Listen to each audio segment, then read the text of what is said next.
Bonsoir. J'espère que la machine marche. J'aime pas trop ce machin parce que ça me fait penser à Johnny, mais on va essayer d'être plus sérieux ce soir. Nous sommes tout à fait heureux de participer à ce cycle qui a commencé maintenant depuis plusieurs semaines.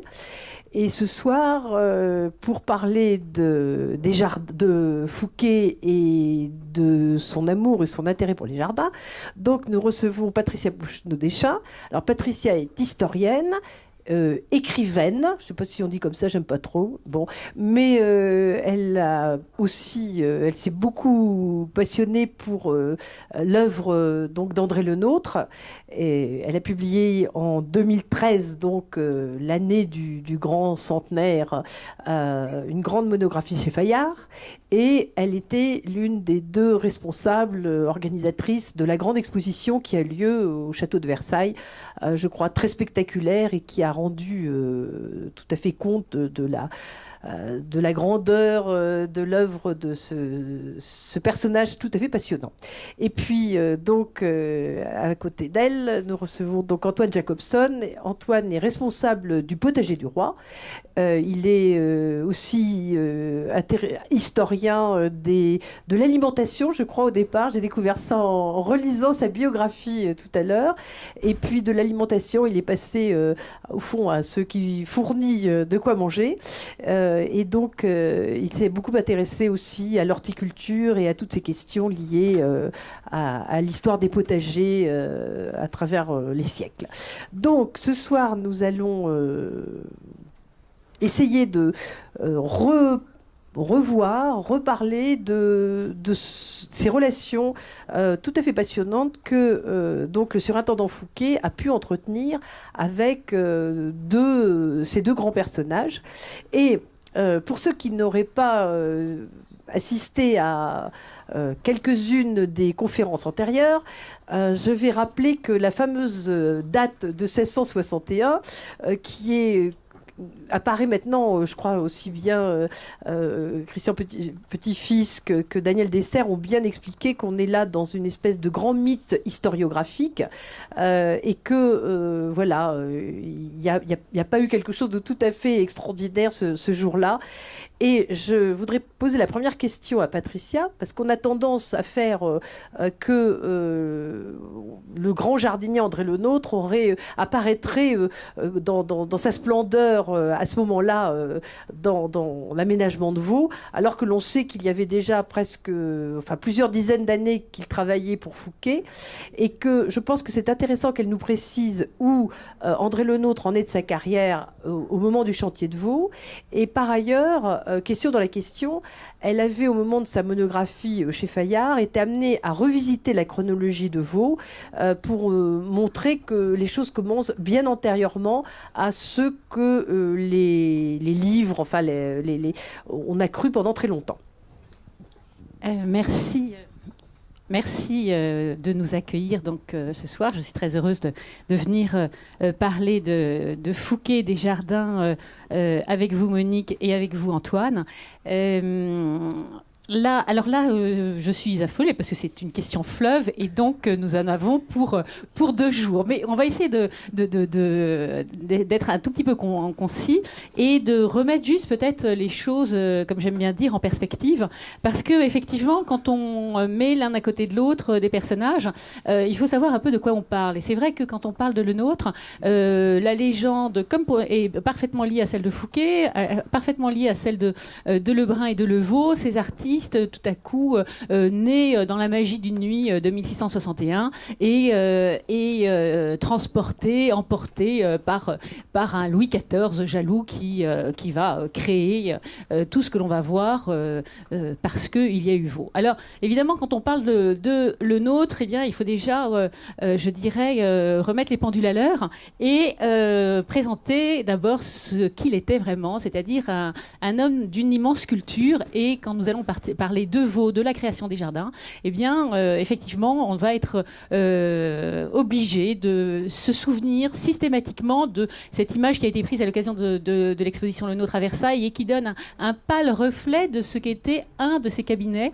dans sa maison, un peu plus tard, certes, mais à l'époque de Vaux, il a déjà commencé à collectionner et des œuvres qui ne sont pas les moindres, puisque vous avez ici, sur la gauche, en bas, un chef-d'œuvre de Poussin qui s'appelle Le Christ et la femme adultère. C'est en 1653 que Le Nôtre l'a commandé à Poussin. Donc, ce qui veut dire que 1653, c'est intéressant parce que c'est l'année où Fouquet devient surintendant des finances. C'est l'année où Le Nôtre n'est pas encore, lui, contrôleur général des bâtiments. Il est, en revanche, dessinateur des jardins du roi, déjà depuis 1643. Ça fait 10 ans. Et ça fait 10 ans que c'est un homme célèbre dont on connaît déjà un certain nombre d'œuvres. C'est un homme qui appartient à un cercle.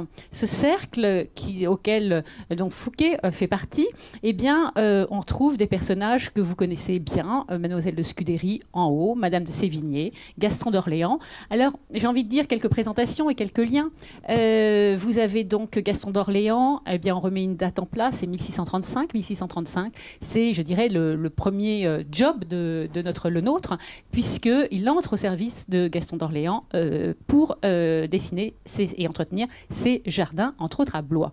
Pendant ce temps-là, notre Fouquet, lui, est devenu, donc, a pris son premier gros poste donc, dans sa carrière. Il faut simplement rappeler que l'un et l'autre, ce sont des hommes de la même génération. Ils ont 2 ans d'écart. Le Nôtre est né en 1613, Fouquet en 1615, et donc leur vie va se dérouler de manière extrêmement parallèle. Les deux se marient, tous les deux, en 1640. Les deux ont vraiment des vies parallèles avec des points de croisement qui sont très importants. Notre Fouquet a plusieurs frères. L'un d'eux fait partie de l'écurie du roi. C'est tout l'entourage de Le Nôtre qui fait également partie de l'écurie du roi. On a des liens très étroits par la famille maternelle de Fouquet, les Maupoux, qui sont alliés à un certain nombre d'autres familles que l'on va retrouver avec Madame de Sévigné. On remonte à la grand-mère, la baronne de Chantal. Et donc, ce sont tous ces liens avec les Coulanges. Tout ça, ce sont des liens que l'on va retrouver dans les jardins. Alors, je m'arrête là parce que je crois qu'il y a déjà 200 pages de bio qui sont dedans, et donc pour tous ceux qui veulent des détails, ils iront piocher.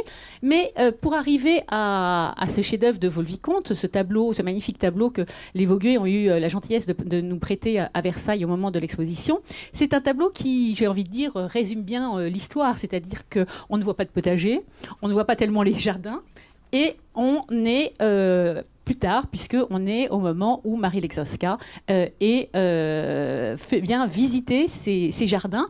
Donc on est sous Louis XV, et c'est un jardin qui a l'air encore exceptionnel, et on se dit mais on ne comprend pas, puisque en principe tout s'est arrêté avec la mort de Fouquet.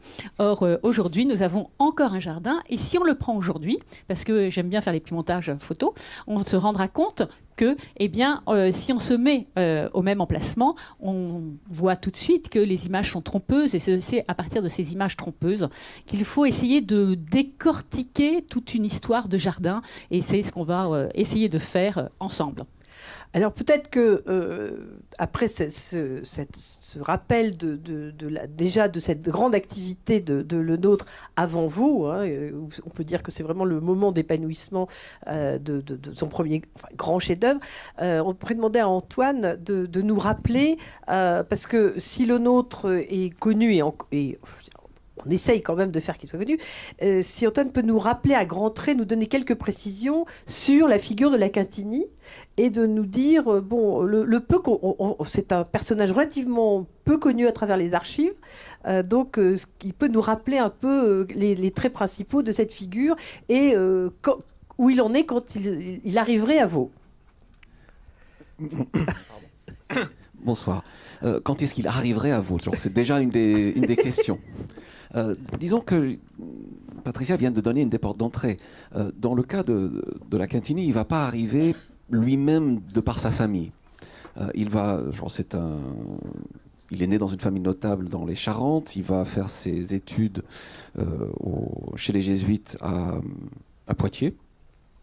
Et il va monter sur Paris, où son élégance le permettra de rentrer dans un certain nombre de familles, en partie la famille Tambonneau, qui, elle, a déjà commandé une œuvre à Levaux, donc leur hôtel parisien, et dans un hôtel où Patricia avait bien pu montrer que les jardins sont dessinés par le nôtre. Donc on ne sait pas quand il arrive à Vaud, mais on sait qu'il y a un jeune avocat qui arrive à Paris, qui tombe dans une famille de la Cour des comptes, qui fait un voyage d'Italie, et il semblerait qu'à le retour pendant ce voyage en Italie, il revient passionné de jardin. Il se met, pas à dessiner des jardins, mais à étudier les plantes. Son côté va être beaucoup plus technique, beaucoup plus scientifique, en tout cas en termes de type d'analyse, en type d'intérêt pour les jardins. Et ça sera probablement à travers la famille Tambonneau, que ce soit dans l'hôtel même des Tambonneau ou que ce soit lors d'autres visites, parce que les Tambonneau sont bel et bien liés avec la famille Fouquet. Pas de manière de mariage, mais que ce soit dans le procès, ils sont parmi les débiteurs. Ils sont là nécessairement par rapport au surintendant dans la vérification des comptes. Donc les liens sont déjà là. La Quintini arrive à Vaud. Alors, moi, ce que j'avais remarqué, je ne sais pas si vous allez le montrer tout à l'heure, mais dans le premier dessin de Vaud, il n'y a pas de potager. Hein. Quand est-ce qu'il arrive? Eh bien, on ne sait pas. Ce qu'on a, c'est dans l'œuvre de la Quintini, publiée 2 ans après sa mort, en 1688, son livre publié en 1690, il y a une petite vignette à un moment donné où on a l'impression de voir la coupole de Vaud. Et c'est autre que des témoignages disent que la Quintini a travaillé à Vaud. C'est le seul lien direct à l'intérieur du texte de la Quintini qui indique une présence à Vaud. On parlera peut-être un peu plus du potager plus tard. D'accord. Donc, alors, on va revenir donc à vous. Et alors, on sait que, mais je crois que vous avez prévu de nous montrer quelques images, que en fait, le nôtre avait travaillé pour Fouquet avant à Saint-Mandé. Domaine dont on connaît un grand plan, mais peut-être pas tellement de détails sur les aménagements. Et puis je pense qu'après, on peut commencer à arriver à Vaud. Et la question qui me paraît tout à fait passionnante, qui vient d'ailleurs un petit peu après ce que nous a dit Alexandre Gady l'autre jour par rapport à la bâtisse, que peut-être Fouquet n'était pas si intéressé en dehors de la force de la représentation de ce que pouvait être son grand château, mais qu'il est peut-être moins intéressé par l'architecture que par les jardins eux-mêmes. Et il me semble que, d'après vos idées, Patricia, vous avez toujours pensé qu'il y a une vraie collaboration entre Fouquet et le nôtre dans la conception même des jardins. Et je crois que ce qui est intéressant aussi, c'est de poser la question de savoir si les travaux des jardins ont devancé ceux de la bâtisse, ce qui serait tout à fait normal vu l'ampleur des remaniements du terrain sur lequel vont être installés les jardins. Donc, ce qui serait intéressant, c'est de nous redonner un peu la notion ce qu'on peut essayer de comprendre de la chronologie du chantier jusqu'à la fameuse date de 1761.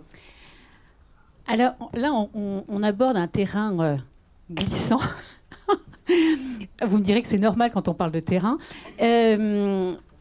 Parce que je pense qu'il faut d'abord se remettre en tête 2-3 choses. Alexandre Gady l'avait bien fait pour les bâtiments, et je ne le referai pas ici. C'est de montrer comment, au même moment où est créé Vaud, comment tous les grands seigneurs, qu'ils soient financiers ou de souches plus anciennes, se mettent à bâtir et à construire des jardins très grands. Le nôtre est impliqué dans ces créations, et surtout en raison de sa formation, qui est une formation à la fois familiale. Son père est non seulement... il faut peut-être juste dire quand même que son grand-père vient d'un milieu où il a eu une formation de maraîcher, pour être tout à fait précis. Son père est un spécialiste des fleurs. Il est connu pour fournir les plus belles fleurs de France à ce moment-là. Et donc, il appartient à une famille qui, au moment de son père, à la génération de son père, est une génération bien implantée dans Paris, avec des connaissances qui touche tous les domaines du jardin.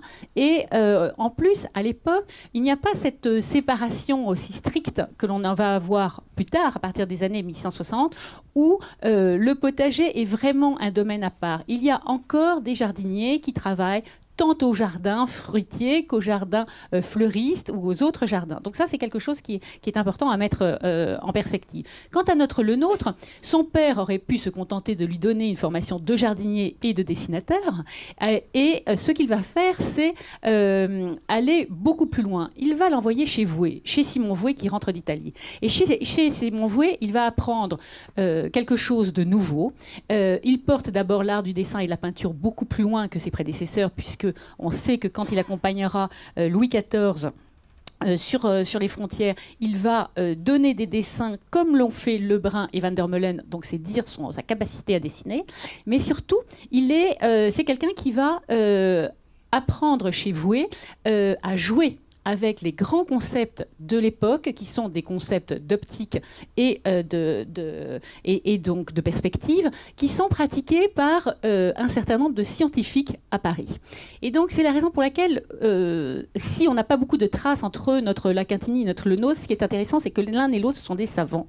Et que quand notre Fouquet va être arrêté, en 61, notre Le Nôtre, quelques mois avant, et où il est dans un salon à Paris en train de discuter avec 3 scientifiques qui sont pas les moindres, puisque c'est Christian Huygens, puisque c'est Auzout et c'est Thévenot. Donc ce sont vraiment des pointures scientifiques qui sont là et qui sont avec Le Nôtre et qui parlent de quoi on peut se douter, parce que à ce moment-là, on sait que, par exemple, notre premier a toute une parentèle en Flandre qui s'intéresse au jardin, qui est déjà venu en 55 à Paris, ce sont les doublés, qui sont déjà venus en 55 à Paris, qui ont déjà vu les travaux à Vaux-le-Vicomte et ailleurs, qui surveillent les achats de gravures, qui sont des dessins de Vaux.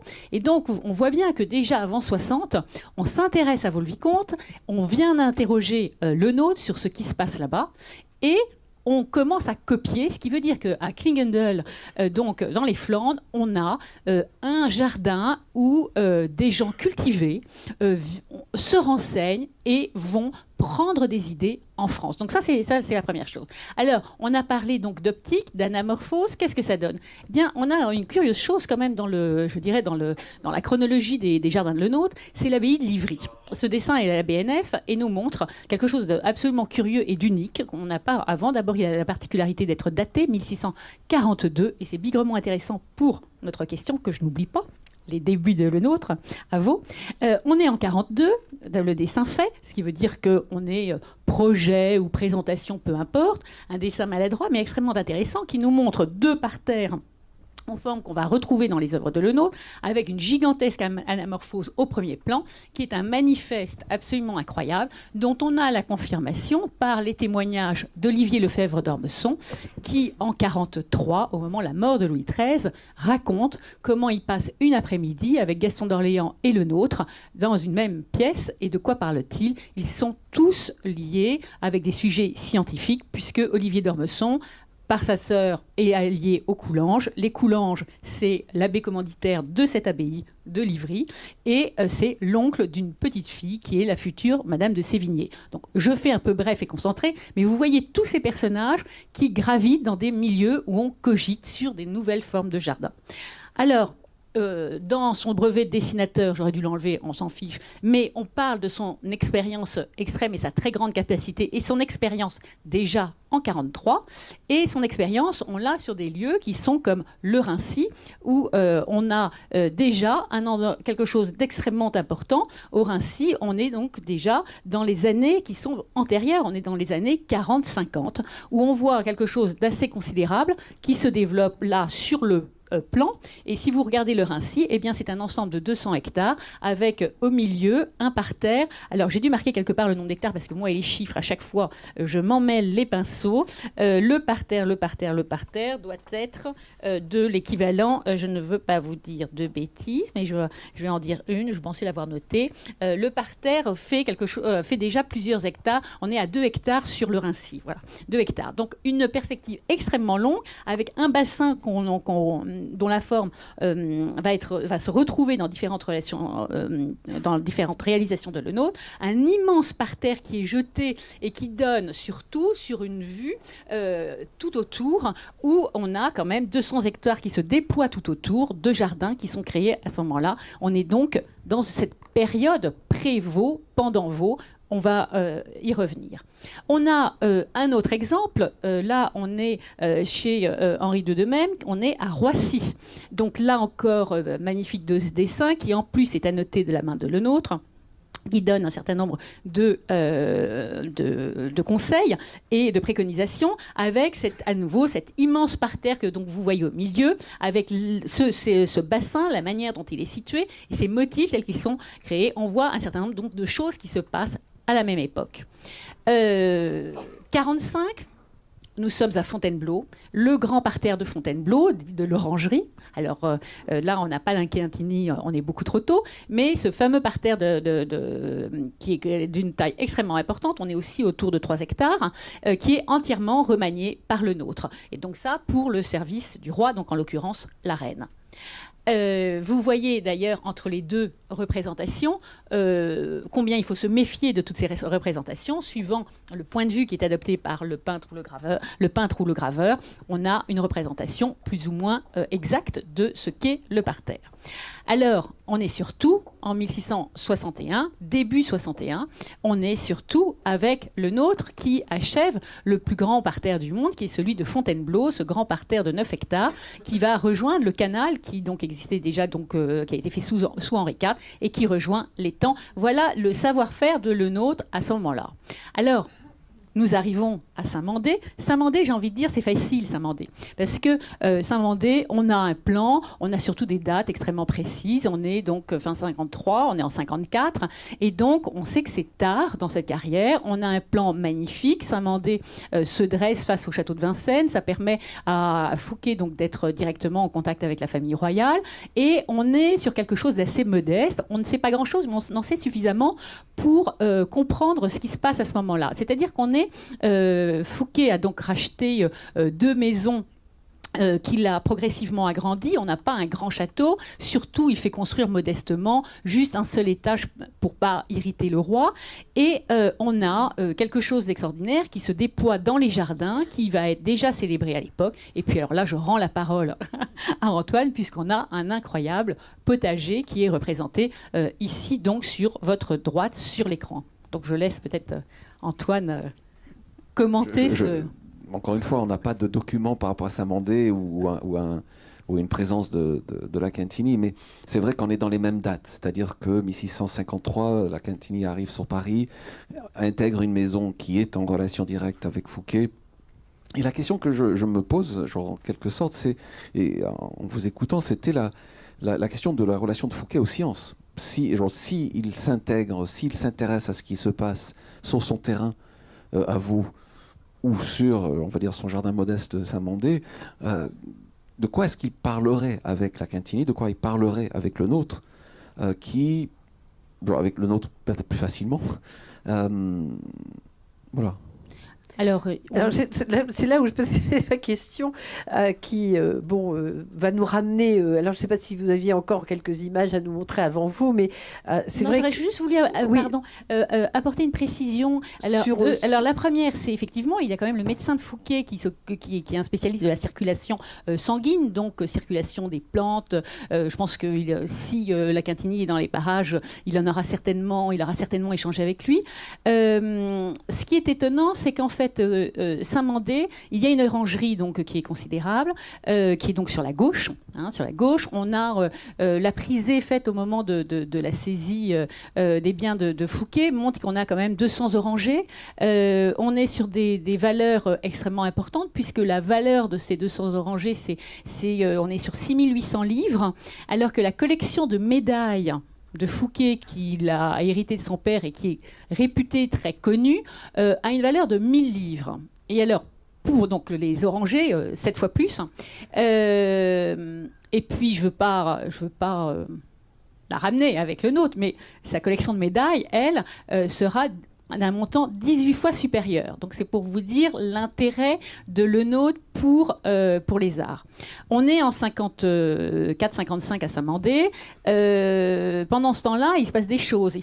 C'est qu'on a l'abbé Fouquet qui, lui, est à Rome et fait, alors ça, je trouve ça très rigolo, le frère, il fait les emplettes. Et alors là, moi, je trouve que la correspondance est à hurler de rire, parce que ça jacasse comme des bonnes femmes, et ça nous dit des choses extrêmement rigolotes. Alors, déjà, en matière d'art, alors, pour reprendre ce que vous dites, alors, l'abbé, 28 juin 1655. C'est drôle parce que en fait, ça donne un petit coup dans l'aile à Lenôtre. Quand vous en demandez à propos des tableaux pour le château, quand vous en demandez de fort bons monsieur, je ne crois pas que vous vouliez de ces originaux des premiers peintres du monde, dont la cherté et la rareté sont étonnantes. C'est donc Poussin. C'est Poussin, et Lenôtre, lui, à ce moment-là, demande à Poussin un des tableaux qui est réputé les plus difficiles dans l'œuvre de Poussin. Quelques semaines plus tard, je crois qu'il faut que le fort de votre dépense aille en statut, elle part incontestablement davantage de grands appartements que de misérables tableaux dont peu de gens sont capables de goûter la beauté. Donc, vous voyez, c'est intéressant de remettre un peu... voilà. Et enfin, toujours à propos de tableaux, il précise « Je vous chercherai les meilleurs tableaux que je pourrai entre ces médiocres que vous demandez. » Alors, il exagère un peu, parce que dans les médiocres que vous demanderez, après la mort de Fouquet, Lenôtre va racheter un Bruegel, la bataille d'Issue, qui est maintenant au Louvre. C'est quand même pas... c'est pas n'importe quoi. Et en matière de plantes, on a quand même... on a ce texte ces quelques lignes toujours de notre bon abbé, qui parle des greffes d'orangers et de citronniers des plus rares d'Italie, qu'il a recouvrés pour rien dans les 2 plus célèbres jardins de Rome. Alors, malheureusement, il ne nous indique pas lesquels. Ils sont, alors ça, j'ai trouvé ça très rigolo, je sais pas ils sont accommodés de miel et de mousse et seront agreffés sur les orangers et citronniers qui, eux, seront fournis par Monseigneur Fenchis et le père Ferdinand. Donc, vous voyez, c'est intéressant, toutes ces petites conversations. On parle de tout cela, mais là, donc, on parle de greffe. C'est intéressant de voir ces transports, mais on enrage, parce que c'est comme pour la Quintini, comme pour Lenôtre, on les voit passer, il est passé par ici, il est passé par là, c'est un peu le furet, et on n'a pas véritablement de traces très très précises. En tout cas, pour le Rincy, on est un peu sur notre fin, et donc on arrive enfin à Vaux, le sujet qui fâche.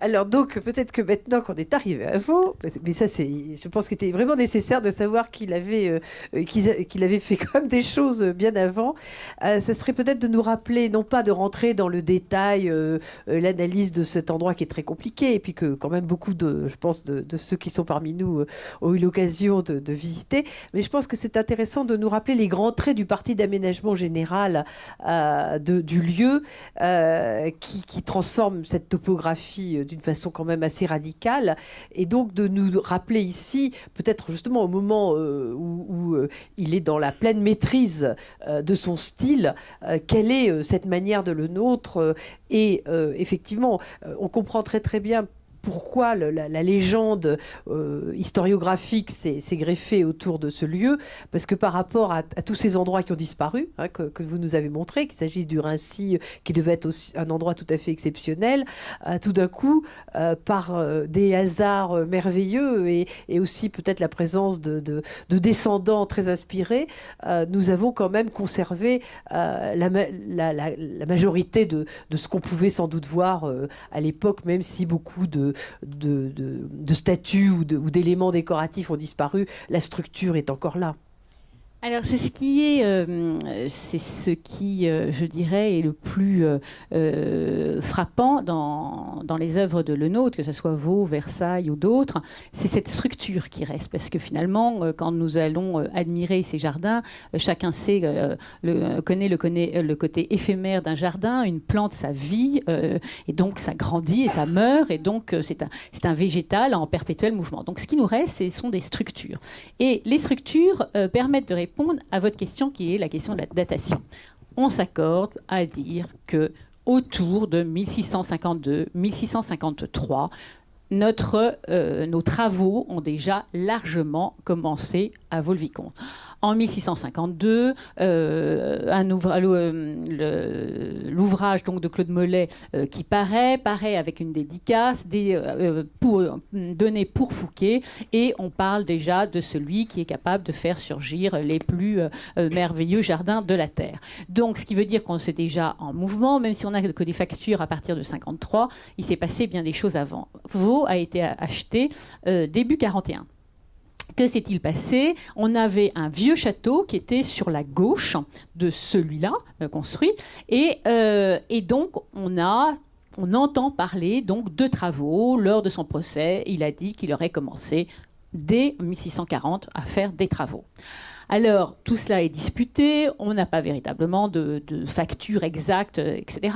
Mais on a quand même un document qui est quand même étonnant et compromettant, qui est l'envoi par le nôtre dès 1639, donc décembre 39, un mois avant la signature officielle.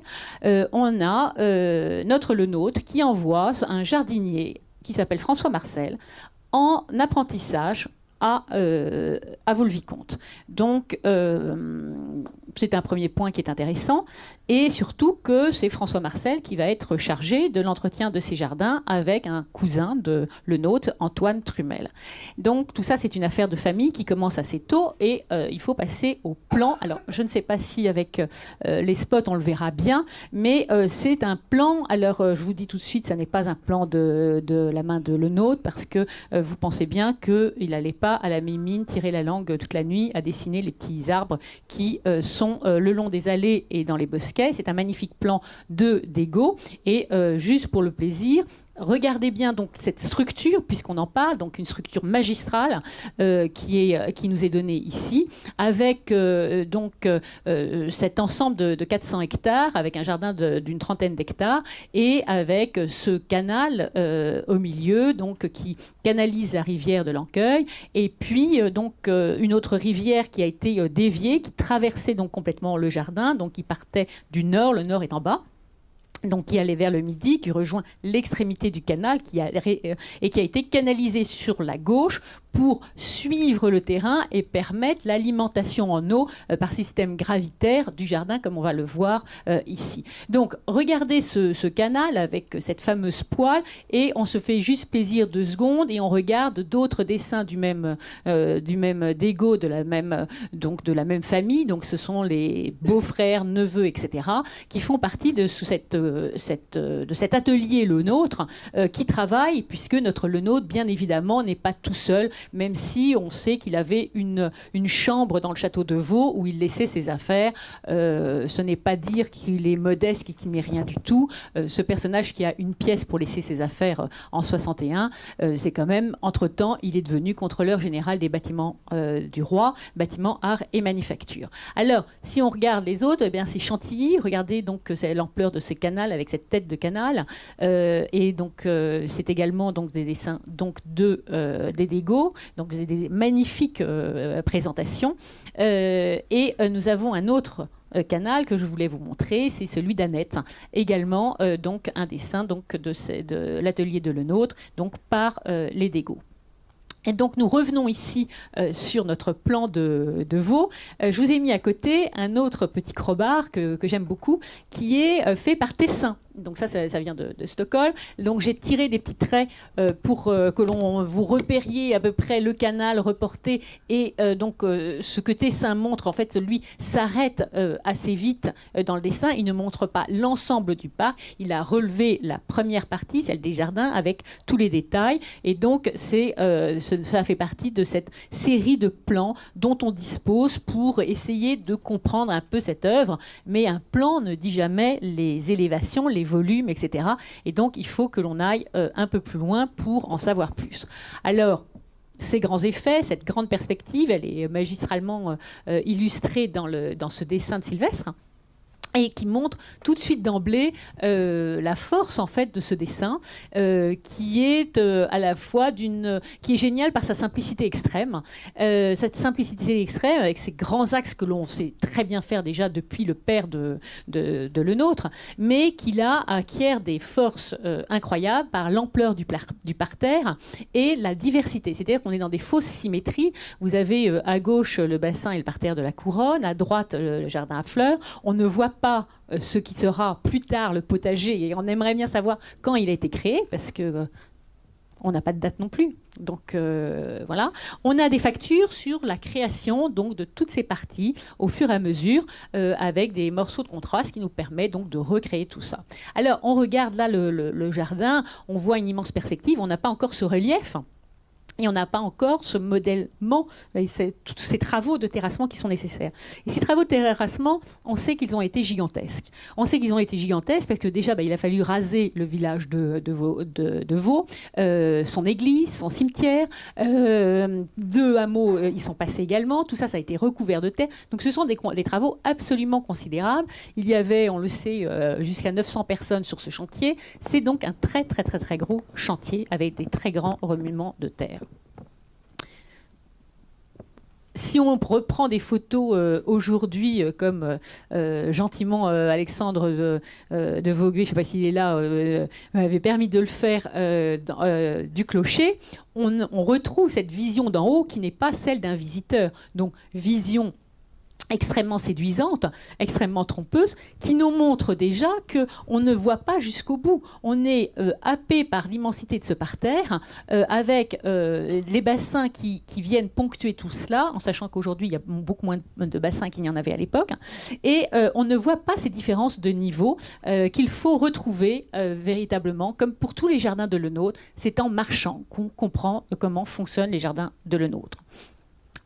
Si on revient en arrière, on a en fait 3 axes transversaux qui permettent donc qui structurent ces étapes et qui structurent ces différences de niveau et qui ont donc été au fur et à mesure illustrés par Sylvestre, qui a croqué au fur et à mesure toutes ces réalisations et ces vues assez incroyables. Alors, vue d'en haut encore le parterre de la couronne. Je vais jusqu'au bout du jardin. Bon, je vais prendre ma bouteille et retour. Je fais crucial le retour. Voilà. Crucial le retour. Alors on est parti. On ira un peu plus vite que dans les merveilleuses petites chaises électriques qu'il y a maintenant pour les paresseux. Mais c'est à pied qu'il faut qu'il faut arpenter les jardins de Lenôtre. Car c'est à pied que se dévoile la magie de ces jardins. Donc, on est ici donc toujours du côté de ce fameux parterre de la couronne. Clin d'œil à la couronne puisque Fouquet a sauvé à maintes reprises la couronne, sans doute. Et donc, on l'a donc vu de l'autre côté. Donc là, on est au côté est, levant. On revient ici et on se retourne. Donc j'ai mis un petit trait parce que c'est effectivement, il faut se retourner pour voir ces effets d'accélération et de ralentissement qui existent. Quand on voit... Donc j'ai systématiquement repris ma photo du lanternon, et je vous ai mis en face ce qui se passe quand on avance, pour essayer de vous donner une idée. Je ne suis pas architecte, mais voilà, pour vous donner un peu une idée de ces différentes surprises qui se passent au fur et à mesure de la promenade. Donc là, vous vous retournez au bout de votre deuxième buis. Voilà la vue que vous avez du château de Vaux, avec en fait donc des terrasses. Donc quelque chose qui apparaît à plat, alors qu'on a déjà une grande différence de niveau entre ce premier jardin et le château lui-même, et on va voir ce qui se passe au fur et à mesure. Quand vous arrivez au milieu, à la gerbe, vous avez donc le deuxième axe transversal, avec à gauche la fameuse grille d'eau, très disparue de nos jours, et qui ressemblait à peu près à ça à l'époque. Donc ça faisait partie des merveilles de Vaux, et qui véritablement rythmait et était approvisionné par ce fameux rue de Bobet qui a été dévié par Lenôtre et donc qui se situe en hauteur. On a donc cette grande dénivellation et cet aplanissement de terrain qui a été fait tout le long pour pouvoir produire cet effet. Avec ce dessin que j'aime beaucoup, qui d'ailleurs lui aussi est à Stockholm, qui est intéressant parce que il nous donne une vision de Vaud où, si vous voulez, au fond, vous avez le château, mais vous n'avez donc pas encore les communs, bien sûr, mais il vous reste encore un reste de l'ancien château qui est ici. Je n'ai pas de pointeur. Voilà, ça y est, avec ma petite flèche, ça marche. Voilà. Donc ça nous permet donc d'avoir cette transition et d'essayer de se demander comment les choses se sont faites. C'est-à-dire, on a ces travaux qu'on nous dit dès 1640. Est-ce que le nôtre a déjà travaillé? On sait qu'il a fait travailler sur un parterre. Est-ce qu'il a déjà planté son premier parterre avant? Quelle a été la collaboration avec, on a d'abord Gittard. Gittard, c'est l'architecte qui a été renvoyé avant que ne vienne le nôtre. Mais Gittard, on le retrouve aussi à Chantilly. Donc c'est très intéressant parce que ce sont deux hommes qui ont l'habitude de collaborer ensemble. Il est d'ailleurs de la région. Et Gittard va travailler au fond sur toute la série des bassins. Donc comment c'est fait et qui a donné l'idée de l'emplacement du château, des effets optiques possibles, etc., c'est évidemment une collaboration extrêmement étroite entre Fouquet et le nôtre. Là, en l'occurrence, l'emplacement du jardin prime. On aura déterminé l'emplacement du château, avec ensuite des jeux qui peuvent être réglés avec les douves et cette grande plateforme, donc ça permet de jouer avec, mais je pense que l'intégralité de cet ensemble, qui s'acquiert lentement, hein, il faut quand même savoir qu'il a fallu acheter quand même 200 hectares, 400 hectares, et qu'il a fallu 202 actes notariés pour y arriver. Il faut une ténacité de teigne. Hein. Je veux dire, c'est quand même, c'est pas rien, si vous voulez. Donc, c'est vraiment, oui, c'est une œuvre incroyable, tant sur le plan juridique que scientifique et de l'ensemble. Donc, on était du côté de la grille. Vous l'avez vu de face, de profil, et vous l'avez maintenant de dos. Ce qui vous permet de voir parfaitement ces nivellements de terrain auquel il a fallu procéder. Quand on se promène, tout ça paraît évident, mais c'est véritablement à ce moment-là qu'on se rend compte de tout ça. Alors, l'effet le plus magique, c'est évidemment quand on avance, c'est quand on arrive, évidemment, je trouve, c'est sur l'arpent. L'arpent d'eau, c'est vraiment quelque chose qui est fabuleux, parce qu'il marche dans les deux sens, bien évidemment. Quand vous êtes de ce côté-là, Sylvestre, alors évidemment, je n'ai pas trouvé la gravure, la bonne gravure. Il existe une gravure de Sylvestre, où on voit parfaitement cette grotte du fond, qui est, on sait que c'est le nôtre qui l'a dessiné, qui a suivi tous les travaux, jusqu'au choix des sculpteurs et les contrats qui passent. Et donc cette grotte, dans la gravure de Sylvestre, se reflète intégralement dans ce carré d'eau. Alors là, vous ne voyez absolument pas le canal. C'est absolument magique. Vous avez quelque chose de parfaitement, une illusion d'optique parfaite. Vous ne voyez pas ce qui se passe derrière. Il faut véritablement d'abord descendre la terrasse pour découvrir en dessous la cascade, qui déjà en soi est un morceau important. Alors j'ai fait mes photos en hiver, donc forcément elle n'est pas en eau. Enfin c'est fin d'hiver, je ne sais plus quand c'était.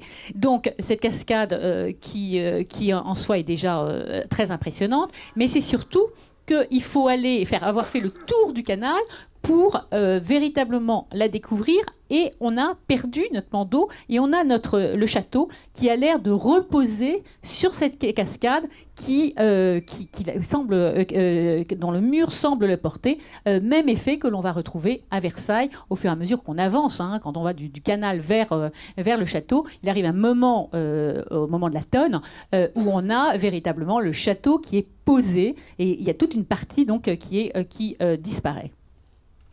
Je vous disais qu'il fallait faire le tour du canal. Il faut prendre son temps, et c'est véritablement quelque chose d'extraordinaire. Donc là, cette grotte, donc dessinée par le nôtre, et on a envie quand même de parler d'une autre grotte, n'est-ce pas, Monique? Parce que quand on voit l'ampleur de l'élévation, de ces élévations, de ces 7 voûtes, ça nous renvoie à un autre chantier de le nôtre, qui est celui de Juvisy. Hein, avec, donc, on retrouve là aussi un chantier mal documenté, mais on sait que Blondel était de la partie, avec cette même manière de concevoir l'articulation des différents niveaux de terrain, comment on porte, en fait, on tient le terrain par des ouvrages monumentaux que le nôtre maîtrise parfaitement. Alors, ici, on pense évidemment, on a un clin d'œil pour Chantilly, on n'est pas étonné. Et quand on arrive là, du côté de la poêle, alors j'ai une de mes photos évidemment qui a bougé, c'est celle en bas, c'est-à-dire que là, vous avez la poêle, vous voyez la poêle et vous êtes donc dans le centre, on est donc vers l'ouest. Et quand on se retourne dans la poêle, on a ceci. Et ça, c'est très intéressant. C'est très intéressant, c'est de l'autre côté donc, on a avec ce petit pont et ce paysage. Ce petit pont et ce paysage qui est représenté sur le grand plan de Stockholm de manière assurée, qui montre bien qu'il n'a pas été planté, nous renvoie quand même à un des tableaux que possède le nôtre, qui est tout simplement celui-ci. Et là, c'est quand même assez intéressant puisque regardez le pont et regardez ce qui se passe derrière avec la pyramide. Et si on reprend les lectures de l'époque, notamment Mademoiselle de Scudéry et la Clélie, on parle des pyramides qui étaient envisagées, mais non réalisées, pour pouvoir mettre les fameux sarcophages que Fouquet avait fait venir, égyptiens, que d'ailleurs Thévenot, dont on parlait tout à l'heure, avait vu arriver, était venu voir à Saint-Mandé, avait commenté, etc. Et que le nôtre va racheter également après la mort de Fouquet, et mettre dans son jardin au pied des Tuileries, avant de finir par les donner pour qu'ils atterrissent au château d'Ussé, qu'on voit représenté ici dans ce dessin de Guénière. Donc, il y avait un petit jardin à l'anglaise dans un bout de veau. Voilà. Et donc on repart en arrière, et c'est quand même très intéressant de se dire quel est le lien entre ce tableau qui a été peint en 1638, ça c'est clair que le nôtre ne l'a vraisemblablement pas acheté à ce moment-là, compte tenu de son état de finance à l'époque. Son père était à la veille de sa faillite, lui-même n'était pas encore marié, donc vraisemblablement il n'avait pas les moyens de s'offrir un poussin. Il l'a certainement acquis ensuite, puisqu'on sait que quand le Bernin vient en France, en France en 65, il a plusieurs poussins dans ses collections. À quel moment l'a-t-il ? C'est quand même extrêmement troublant. Je repars en arrière, on a quand même ce petit pont, cette vue, etc. Bon, on reste un peu songeur, et cette description de Mademoiselle de Scudéry qui nous raconte tout ça. Et puis alors, voilà, il faut effectivement le sens inverse. Le sens inverse est très intéressant parce que là, on a fait le tour du canal, et donc on est entre le canal et la gerbe. Et donc, le canal est complètement disparu. On a un rétrécissement des perspectives qui est extrêmement intéressant, comme on a dans la plupart des œuvres de Le Nôtre qui maîtrise ça de manière magistrale. Et donc vous avez avec l'arpent qui est au premier rang et le château qui se reflète dedans. Vous montez vers l'Hercule, et donc vous avez la grande gerbe. Et donc là vous voyez comment le château disparaît ou en même temps apparaît sous une autre forme. Et donc la disparition, on monte toujours un peu plus vers Hercule. Et alors là, on a totalement perdu et la gerbe, etc. Il ne reste que ce tapis de gazon, donc c'est très très fort. Hein. Donc on est sur des lignes très très très géométriques. Le tapis de gazon, l'arpent d'eau, donc le grand carré d'eau, et cette grande perspective dont on recule toujours pour retrouver ceci. Je vous rassure, j'en ai terminé avec toute ma promenade. Donc voilà un peu ce que le nôtre va faire à Vaud, avec donc une complicité immense avec Fouquet, compte tenu de tous les sujets qui sont abordés, avec donc des savants et des scientifiques, avec surtout donc une œuvre qui est gravée très tôt, qui est diffusée très tôt, dont on parle très tôt. Et donc c'est vraiment, Vaud va être effectivement un modèle. Alors c'est la fête, mais un point d'orgue, et il y aura cette arrestation, mais c'est une accumulation. Alors ce n'est pas la première fois que Louis XIV vient, hein, il est venu déjà au moins 2 fois, donc il est venu, ou même 3 fois. Il est venu 14 juillet 59, 17 juillet 60, et là donc la fête du 17 août 61. Il est très régulier. Il était venu déjà également à Saint-Mandé, donc chaque année il vient voir Fouquet. Alors, est-ce que chaque année, il est venu voir l'enrichissement de son serviteur ? C'est possible, c'est possible. Mais voilà, c'est quand même une aventure incroyable. Et comme vous le dites, Monique, c'est vrai que quand on regarde ça et on regarde aujourd'hui, on est quand même face à un fabuleux coup d'éclat parce que c'est une œuvre en soi totale. On est sur quelque chose de magistral qui est un coup de tonnerre avec cette arrestation vraiment rocambolesque. Et puis, on est sur quelque chose je dirais quelque chose d'un coup de chance, qu'il y ait eu une postérité, c'est-à-dire que ce soit transmis intact jusqu'à nos jours grâce à des propriétaires et des commanditaires qui chacun sont venus imprimer leur marque avec une histoire qui s'est poursuivie.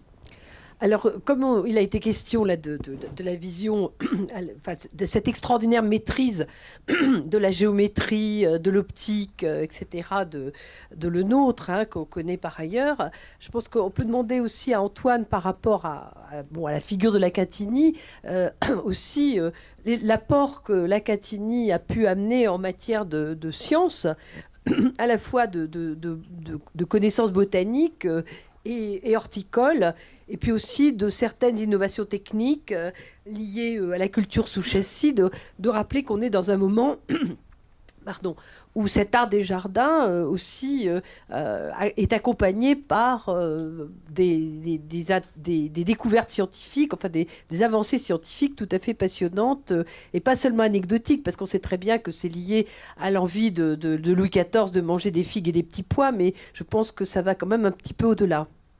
Alors, je vais peut-être essayer de répondre, mais j'ai envie de rester un peu à vous. Si moi, quand l'invitation a été faite, si j'ai dit oui, c'est parce que je me suis dit qu'il faut témoigner un peu de l'absent.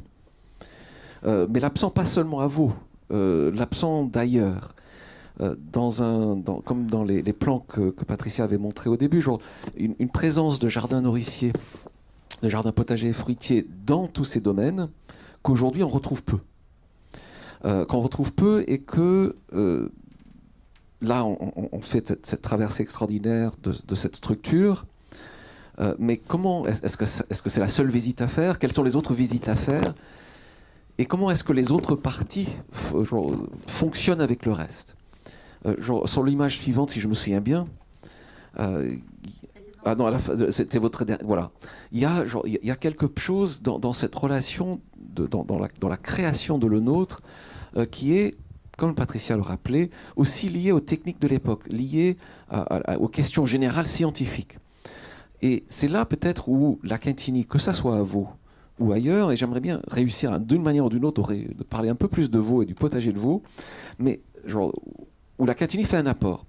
Il a clairement, par rapport à Vauban, par rapport aux ingénieurs, un apport technique sur les terrassements, mais il y a aussi la question de comment est-ce qu'on transporte des plantes, comment est-ce qu'on les met en place, comment est-ce qu'on fait pour les arroser, comment est-ce qu'on fait pour au-delà du soin du jardinier, de réussir ces plantations massives. L'image qui est sur votre écran est en réalité une image qui date de la fin du XVIIIe siècle, mais qui est très intéressante parce que c'est, il me semble, le moment où on va oublier une partie, ou en tout cas saura oublier, un des apports essentiels de la Catini à l'œuvre de le nôtre, qui est, on va dire, la technique de plantation. Une des anecdotes les plus connues de la Catini, que j'ai souvent entendue et puis que je ne savais pas quoi faire avec, c'était que dans les jardins de Tambonneau, donc dans Paris, pas très loin d'ici, il avait fait planter plusieurs centaines d'arbres et il en faisait arracher un par semaine. Et il voulait examiner les racines. Je n'ai compris cette anecdote que le jour où j'ai vu cette gravure. Parce qu'il y avait une information qui était manquante pour moi. Dans cette gravure, en bas de la tête de la Catini qui est à droite, il y a une petite vignette qui est l'arrachage ou la plantation d'un arbre. Et on réalise que c'est sans motte. C'est à racines nues.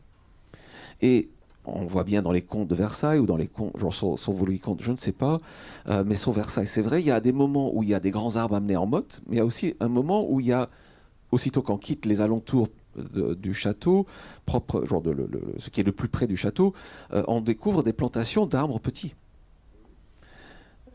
La plantation à racines nues est quelque chose qui semble avoir été créé par la Quintini, qui va être critiqué ou pas critiqué par certains jardiniers ou savants par la suite, mais qui sera utilisé massivement. En quelque sorte, pour le résumer, et de manière un peu anachronique, il semblerait que la Quintini ait pu fonctionner comme un bureau d'études, comme un bureau d'expertise pour les travaux du paysagiste.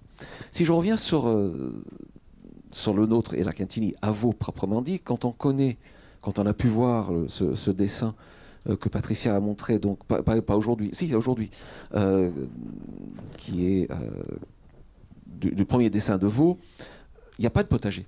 Ce qui est déjà quelque chose d'assez extraordinaire. Parce que à l'époque, je ne connais aucun autre dessin de château où il n'y a pas de potager. Et pourtant, il va être inséré dans... C'est un dessin qui n'est pas fini. Hein. On voit bien qu'il y a toute une partie qui est... Il faut toujours... Je dirais qu'il faut toujours prendre les dessins avec beaucoup de précaution parce que on est sur un dessin, il y en a eu des dizaines, peut-être beaucoup plus. Donc, vous savez, c'est la loterie. Moi, j'appelle ça la loterie de l'histoire. Hein. On jette. Plein de choses sont parties à la poubelle. Hop. Il y en a un qui survit. Est-ce que c'est le bon ? Moi, je suis très troublée quand je vois celui-là et que je vois celui de Tessin. Tessin n'a pas mis la poêle au bout. Bon. Or, dans les contes, on sait que la poêle du canal a été faite. Donc, pourquoi est-ce que Tessin l'a pas mise ?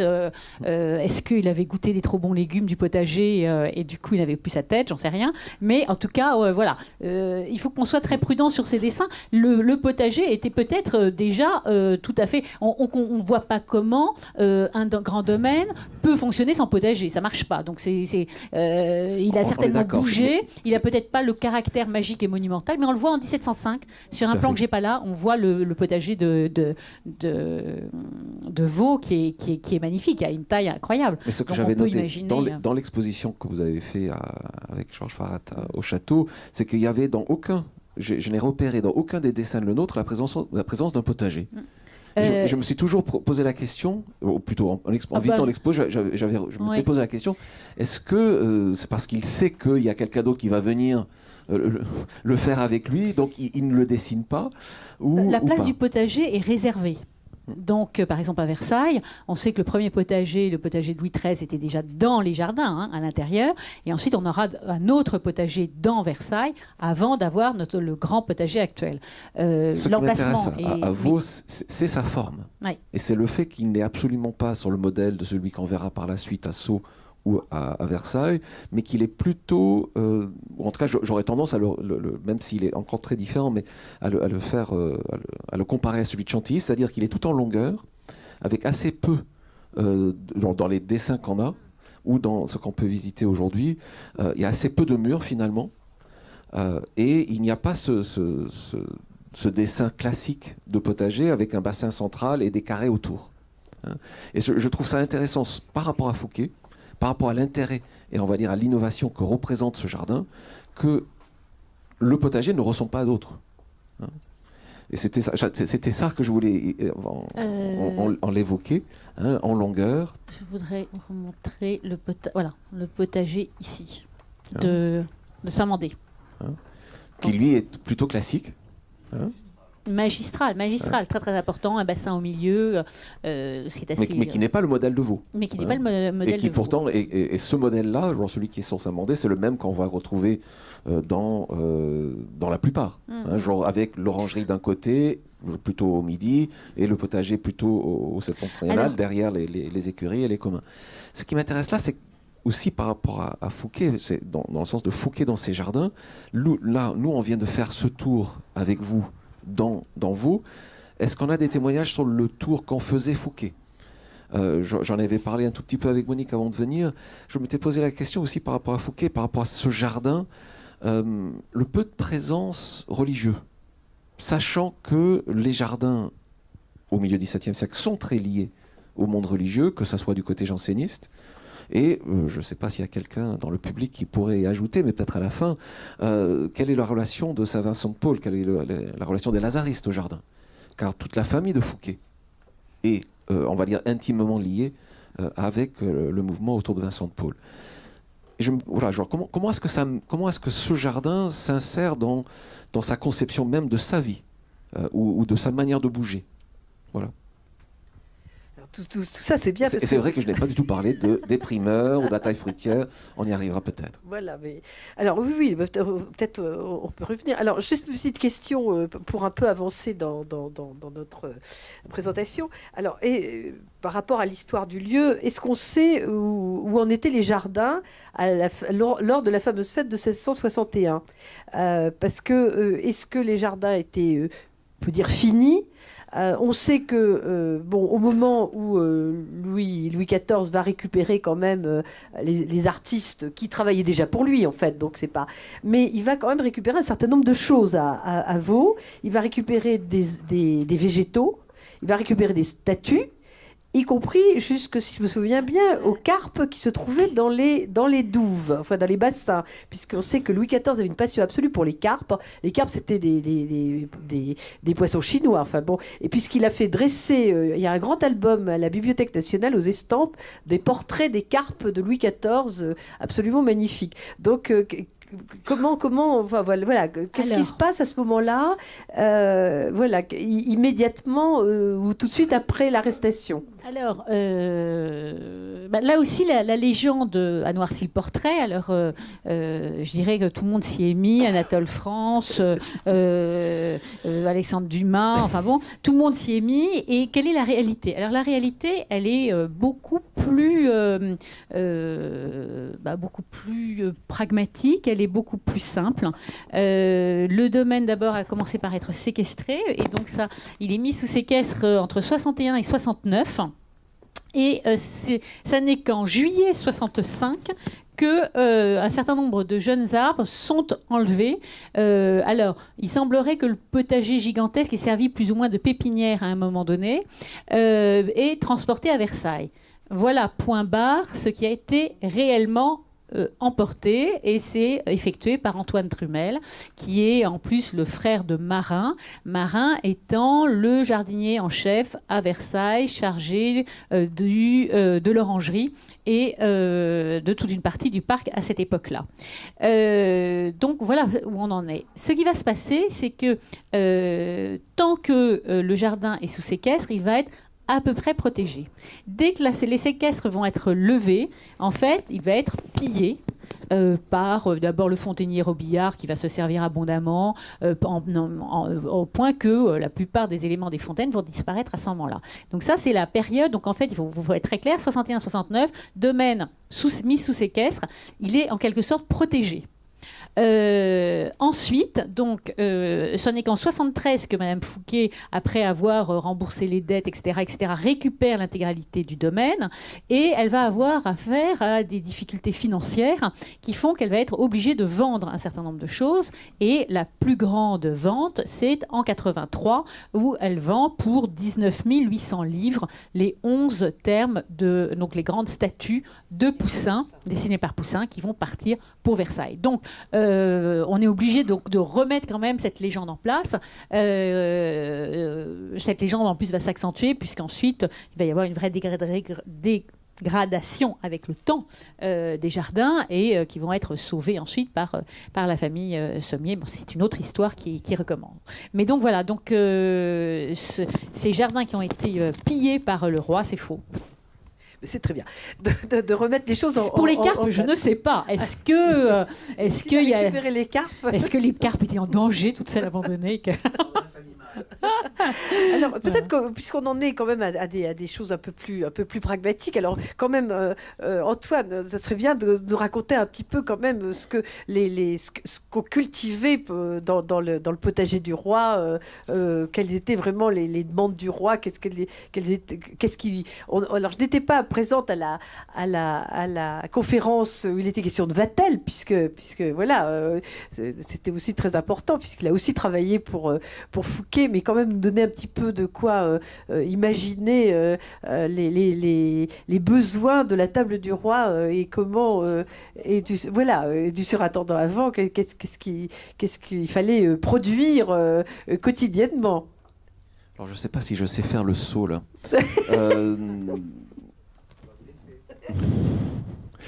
Mais je vais essayer de le faire en remontant dans le temps et en passant de nouveau à travers Vaud, parce que Vaud va être...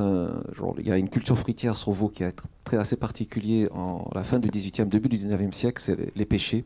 Il y aura une grande spécialité. Il y aura un jardinier sur Vaud qui va passer beaucoup de temps autour des pêchers, qui sera beaucoup étudié par un certain nombre de personnes, du Petit Thouars en particulier. Donc c'est un jardin, le potager restera à travers le temps un site de production. Qu'est-ce qu'il faut ? Eh bien, il faut répondre à la demande du propriétaire.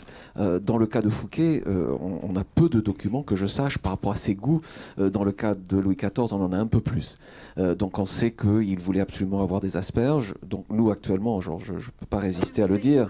La Cantini a passé une bonne partie de sa vie à travailler sur comment, et il est très fier dans son livre, il dit qu'il a trouvé un expédient que personne d'autre avait trouvé avant lui pour avoir des asperges en décembre et en janvier. Nous, cette année, on en a qui poussent, on n'a rien fait.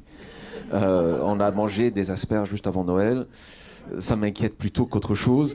Mais donc voilà, nous, on n'a pas eu besoin de faire des couches chaudes, on n'a pas eu besoin de mettre du fumier en tas, tassé, arrosé légèrement et en fermentation dans des tranchées autour de l'aspergeraie pour que les asperges poussent. Donc dans le cas de Louis XIV, ça va être des asperges, ça va être beaucoup de fraises, avec son médecin qui lui dit qu'il en mange moins. Donc ils vont en travailler beaucoup. Ça va être des petits pois avec toute une série d'histoires très connues, mais en sachant que les petits pois qui ont créé Fureur au départ venaient de Gênes et non pas du potager, et que de manière assez intéressante, je trouve pour moi en tout cas, la Cantini, un peu peut-être comme je fais avec vous, finalement modèle, on ne peut pas l'éviter, n'en parle pas. Les petits pois hors saison, dans le livre de la Cantini, c'est évident qu'il a évité la question, peut-être, on a les modèles qu'on a. Beaucoup de figuiers, avec un jardin entier dans le potager du roi actuel, dans le potager du roi de Louis XIV, encore aujourd'hui, qui s'appelle la Figuerie, où il y avait 700 figuiers en pot. Pour le moment, par rapport à Vaud, dans les quelques documents que j'ai pu voir, il n'y a pas cette spécialisation dans l'espace. Il n'y a pas une concentration sur certains produits plus que d'autres, autres bien sûr que la présence d'une orangerie. Qu'est-ce qu'apporte la Cantini ? Qu'est-ce qu'il apporte, que ce soit à Vaud ou dans les autres jardins ? J'ai l'impression parfois, avec la Cantini, qu'on est face, pour faire un anachronisme volontaire, à un directeur de labo. On n'est pas nécessairement face à un jardinier, quoique parfois, mais on est face à quelqu'un qui essaie de comprendre comment les choses se passent et met dans les mains des gens autour de lui les moyens de les réaliser. Donc la Cantini va essayer de réfléchir à quel est le problème qu'il a pour avoir des légumes hors saison. Alors vous allez me dire, ça va être la chaleur. En réalité, la chaleur, la question est réglée depuis les Égyptiens qui savent mettre du fumier en fermentation. Ils utilisaient ça pour couver des œufs. Voilà, c'est pour les faire éclore. Donc le problème n'est pas là. Le problème, en réalité, c'est comment faire pousser des plantes qui sont naturellement, qui sont programmées par rapport à la lumière, pour fleurir quand les jours se rallongent ou, par ailleurs, quand les jours se raccourcissent, à un moment où il y a peu de lumière. Donc le vrai problème pour lui, par exemple par rapport aux petits pois, il n'en parle pas, mais va être comment est-ce que je développe un petit pois nain qui ne va pas grimper sur tout un mur, mais qui restera sous le verre que j'ai, et qui en plus va, au tout début de la prolongation des jours, fleurir rapidement. Donc je pense qu'une des innovations premières de la Cantini, c'est pas tant la technique du forçage, qui était connue des Mollet, qui était connue bien avant, c'est en réalité la sélection variétale. Ça va être un travail sur quelles sont les plantes qui supportent d'être forcées. Donc ça, c'est pour les légumes. Tout ce qui est, on va dire, herbacé. Si on passe au ligneux, le travail essentiel va être autour de la fructification. Qu'est-ce que c'est qui fait qu'un arbre fructifie ou pas ? Parce que pour la plupart des gens qui taillent leurs arbres, il y a une incompréhension, on va dire, entre la taille de formation, entre la structuration de l'arbre et la taille de fructification. Et pour faire ça, il faut pouvoir distinguer entre différents types de boutons sur l'arbre. Et un des premiers à faire ça explicitement sera la Cantini. la chose qui reste inconnue de la Quintini comme d'autres et qui attendra le XVIIIe siècle, c'est bien sûr la pollinisation et l'absence totale de mention d'abeilles, en tout cas de mouches à miel, dans son ouvrage. En termes bénéfiques, il y a des questions sur des guêpes qui détruisent les fruits, mais il n'y a rien par rapport à la pollinisation.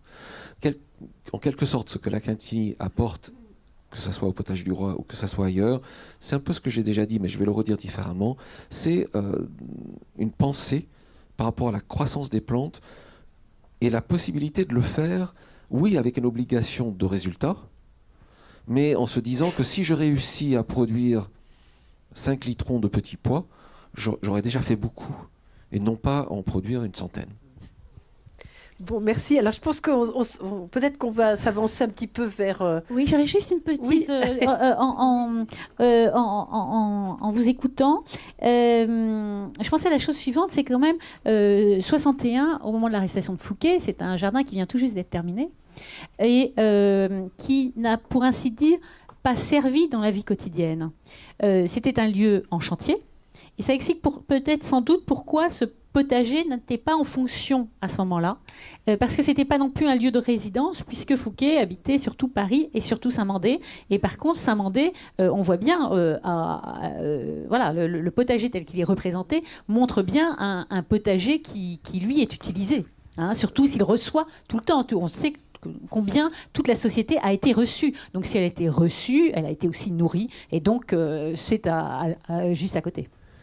Monique le connaît bien, c'est ce que je vais dire maintenant, mais c'est la question, que ce soit son veau encore à faire, c'est l'épluchage des comptes pour voir quelle est la part, quelle est la part économique donnée, non pas en termes de récolter, parce que ça c'est beaucoup plus compliqué, mais déjà donnée pour la réalisation, que ce soit pour la construction ou encore pour le travail effectué. On aura peut-être plus d'informations sur veau si, je ne sais pas si ça, si un travail sur les comptes fait apparaître le travail des jardiniers, et donc le coût investi qui pourra peut-être indiquer un peu sur l'importance que leur a donnée. Alors, on va peut-être s'avancer vers la fin de nos entretiens. Alors, il y a une question que je trouve... c'est simplement que je crois que c'est important que vous nous le rappeliez, Patricia. C'est l'histoire de la dernière visite de Lenôtre à Fouquet.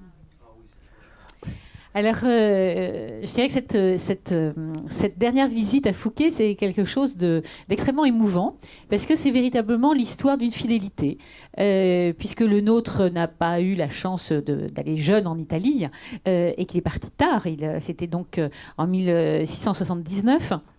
En fait, c'est un voyage qu'il concocte, qu'il avait vraisemblablement en tête depuis assez longtemps. Dès fin 78, il annonce à la terre entière qu'il va partir en Italie et il est ravi. Il accompagne une nièce de Madame de Montespan qui doit épouser un vieux duc là-bas. Donc évidemment, la jeune nièce fait tout pour rester un peu plus en France.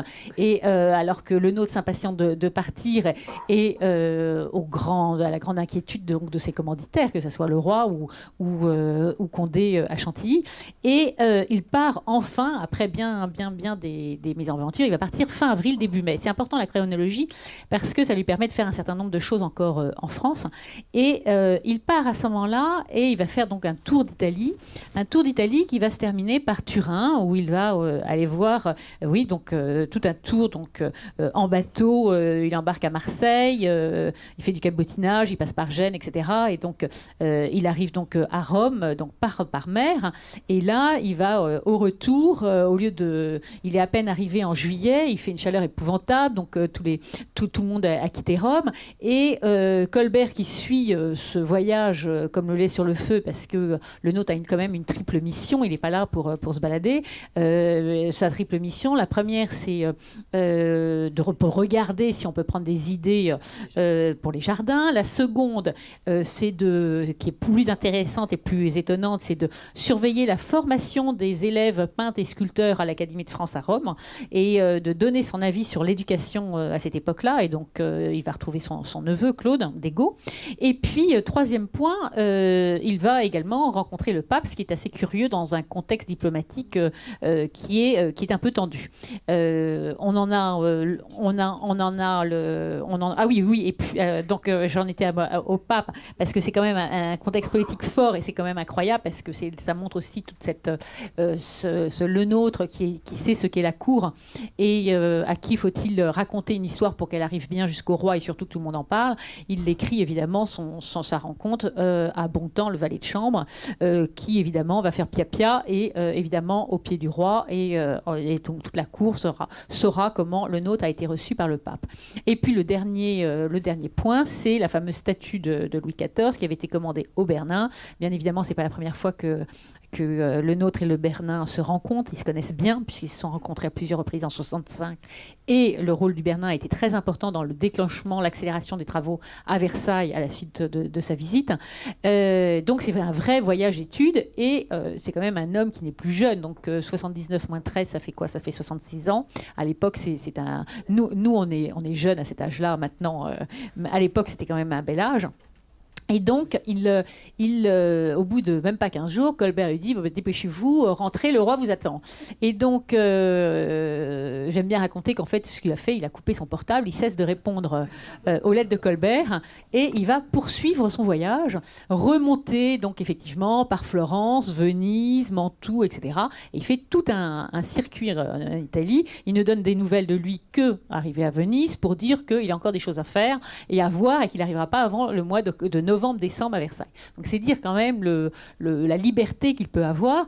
Et donc à l'occasion de ce voyage, il repasse par Turin et il s'arrête à Pignerol.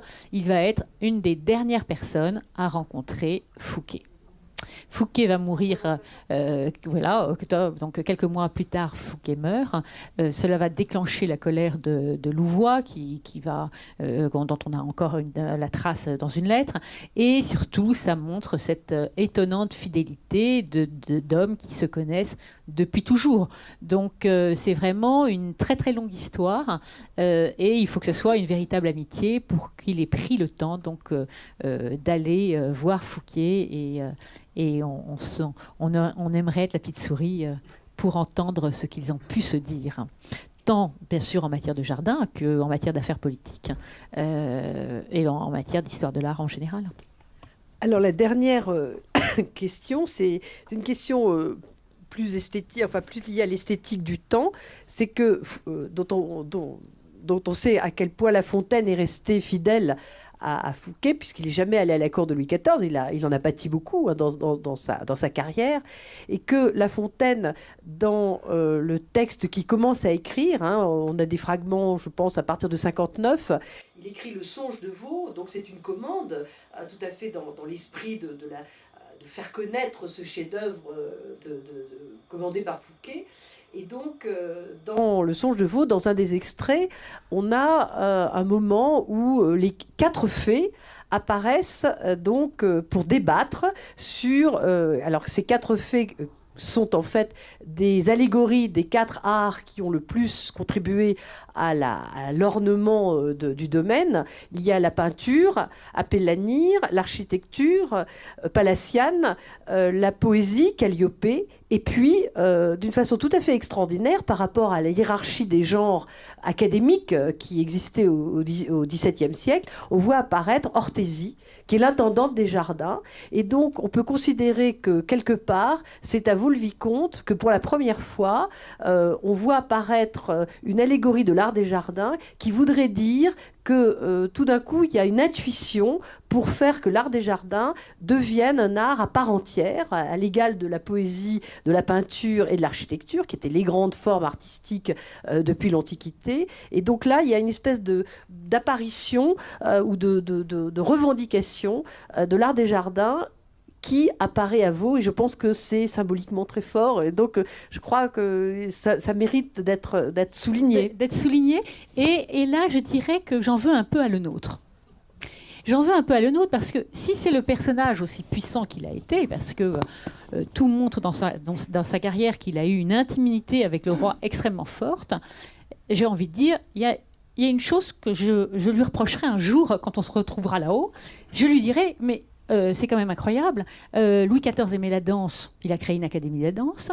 On avait une académie française, donc des lettres. On avait une académie d'architecture, et de peinture.